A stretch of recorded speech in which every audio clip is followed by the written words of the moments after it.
তেমন একটা টক খেতে পারি না, মানে আমার দাঁত টক হয়ে যায় টক খেলেই, কিন্তু খেতে ইচ্ছে করে খুব। তো বাজার থেকে সেদিন টক কুল কিনে এনেছিলাম, এই যে আমাদের এখানে এগুলো একটু কমই পাওয়া যায়, তো এনে রেখে দিয়েছিলাম, কদিন খাইনি।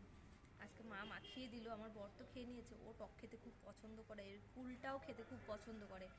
আর